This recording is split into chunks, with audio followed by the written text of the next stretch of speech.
So the next thing to understand is, how is Islam identified in terms of believing in the Prophet Muhammad? How is Islam? How is a Muslim, not as somebody in submission to God, but as somebody following the teaching of Islam as a word that describes a religion of about 1/5 of the world's population? The best thing to do again is go to the tradition.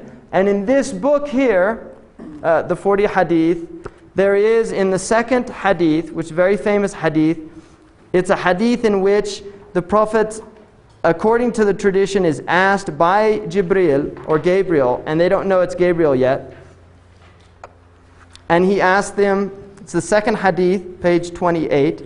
He asks him, tell me about Islam. Akhbirni an al-Islam. And the Messenger of Allah, peace and blessings of Allah be upon him, said, Islam is to testify that there is no God but Allah and Muhammad is his messenger. So the first one is what's called Shahada.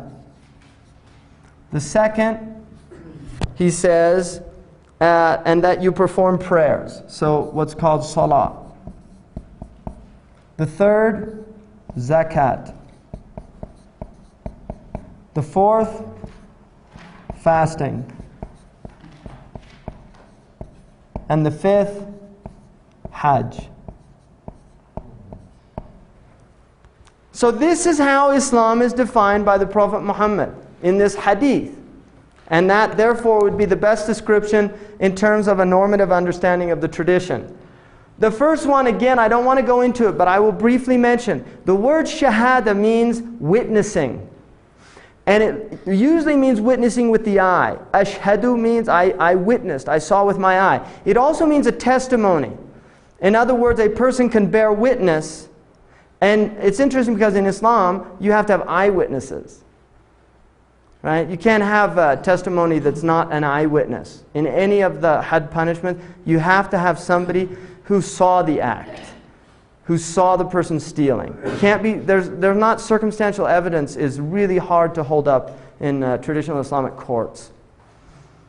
So the idea of Shahada is something that a person sees for themselves, that there is no God but Allah. That is something, from the Muslim point of view, it is something that they witness and see for themselves, and that Muhammad is his messenger. It's something that they witness, that they believe based on witnessing. Now obviously, many Muslims in the world, they're Muslim again because they heard this from their parents. Their parents told them, La ilaha illallah Muhammad Rasulullah. That's why they believe it, which gets into circular reasoning. You know, why do you believe, or really regressive reasoning, why do you believe, you know, Islam is true? My father told me. Well, why did he believe it? His father told him. Well, why did he believe it? His father told him. Or why do you believe in Islam? Because the Quran says it's true. Well, how do you know the Quran says it's true? Well, because the Quran says it's true, right? This type of reasoning that really, in the end, is actually quite flimsy. And again, we get into this idea of unreflective, undifferentiated people that have not given a lot of thought to their traditions. And the Muslims are as much a victim to that phenomenon as any other people. Really. I think that, and in many cases, it can be actually more exacerbated. You know, because the tradition in this culture, now with the breakdown, you know, we're in a kind of post-Christian period. There's a breakdown, and it has enabled people to look and examine their own traditions. There's a lot of critical awareness in this culture. In the Muslim world, there really isn't a critical examination of their beliefs. Why do we believe?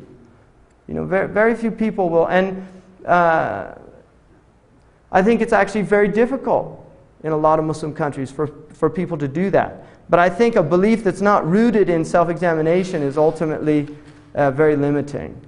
Abu Ala al-Ma'arri, who's kind of considered a heretic in the Muslim tradition, that was one of his things about religion. He just felt religion was just something that was people just didn't reflect on it at all.